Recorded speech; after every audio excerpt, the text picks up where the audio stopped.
السلام علیکم ناظرین بیوی سے ہم بستری کرنے کا اسلامی طریقہ۔ میاں بیوی کے تعلق سے کچھ ایسے مسائل ہیں جن کا جاننا ضروری ہے، مگر وہ نہیں جانتے کیونکہ دینی کتاب ہم پڑھتے نہیں اور عالم دین علماء اہل سنت سے پوچھنے میں شرم آتی ہے۔ مسئلہ یاد رہے کہ شادی سے پہلے میاں بیوی اور اولاد کے حقوق کے مسائل سیکھنا فرض ہے۔ حضرت سیدنا جنید بغدادی رحمۃ اللہ علیہ فرماتے ہیں کہ انسان کو جماع کی ایسی ضرورت ہے جیسے غذا کی، کیونکہ بیوی کی طہارت کا سبب ہے۔ حدیث پاک میں آتا ہے کہ جس طرح حرام صحبت پر گناہ ہے، اسی طرح جائز صحبت پر نیکیاں ہیں۔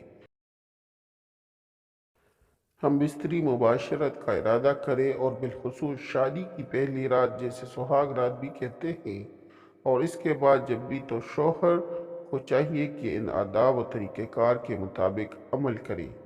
انشاءاللہ شیطان کو دستبرد یعنی مداخلت سے محفوظ رہیں گے اور نیک صالح اولاد پیدا ہوگی۔ نماز کے بعد شوہر اپنی دلہن کی پیشانی کے توڑے سے ہی نرمی سے اور محبت سے پکڑ کر دعا پڑھیں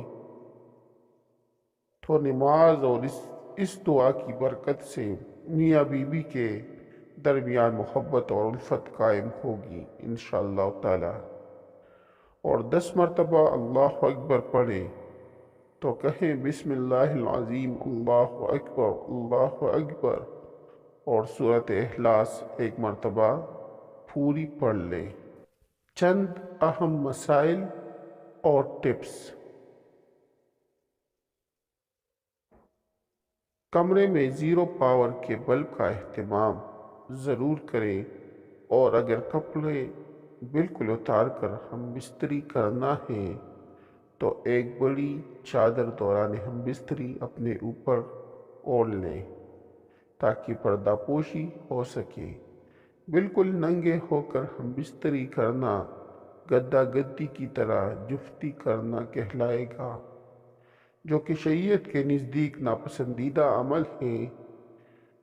ہم بستری کے وقت بسم اللہ شریف پڑھنا سنت ہے، اور ہم بستری کی دعا ضرور پڑھیں، مگر یاد رہے کہ ستر کھولنے سے پہلے پڑھیں، اور سب سے بہتر ہے کہ جب کمرے میں داخل ہو تب ہی بسم اللہ شریف پڑھ کر دائیں قدم اندر داخل کرے۔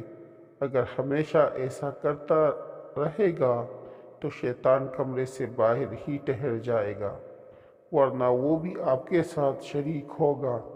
عورت کے اندر مرد کے مقابلے 100 گنا زیادہ شہوت ہے، مگر اس پر حیا کو مسلط کر دیا گیا، تو اگر مرد جلد فارغ ہو جائے تو فوراً اپنی بیوی سے جدا نہ ہو، بلکہ کچھ دیر ٹھہرے پھر الگ ہو۔ جماع کے وقت کسی اور کا تصور کرنا بھی زنا ہے اور سخت گناہ ہے۔ جماع کے لیے وقت مقرر نہیں، ہاں بس اتنا خیال رہے کہ نماز فوت نہ ہونے پائے، کیونکہ بیوی سے بھی نماز، روزہ، اعتکاف، حیض، نفاس اور نماز کے ایسے وقت میں صحبت کرنا کہ نماز کا وقت نکل جائے حرام ہے۔ مرد کا اپنی عورت کی چھاتی کو منہ لگانا جائز ہے، مگر اسی طرح کہ دودھ حلق سے نیچے نہ اترے، یہ حرام ہے۔ لیکن ایسا ہو بھی گیا تو توبہ کرے، مگر اس سے نکاح پر کوئی فرق نہیں آتا۔ مرد و عورت وہ ایک دوسرے کا ستر شرمگاہ دیکھنا چونا جائز ہے، مگر حکم یہی ہے کہ مقام محسوس شرمگاہ کی طرف نہ دیکھا جائے، کہ اس سے نسیان یعنی حافظہ کمزور ہونے کا مرض ہوتا ہے۔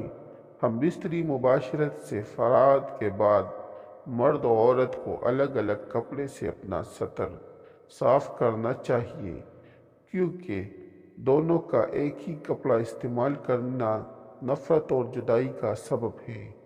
آج کل کے جدید دور میں ٹشو کا استعمال نہایت آسان و مفید ہے۔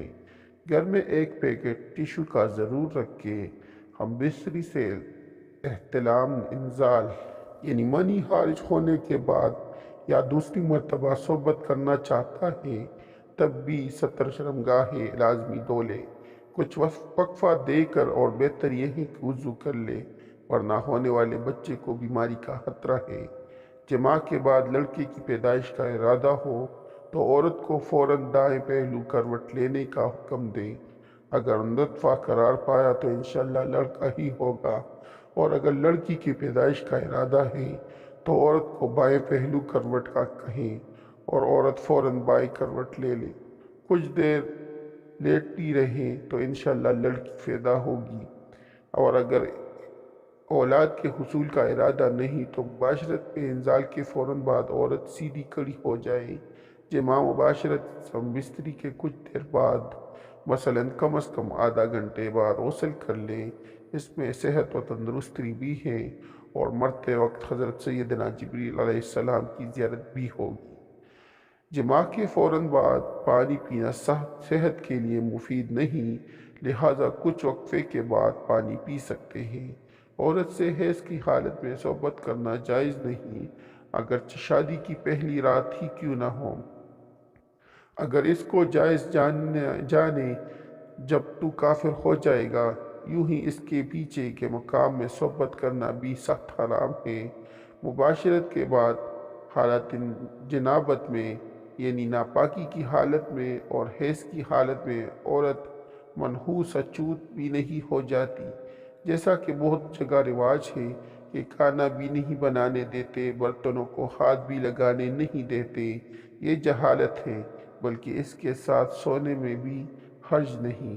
ہاں، عورت کا حالت حیض میں اگر شہوت کا خطرہ ہو تو الگ سوئے۔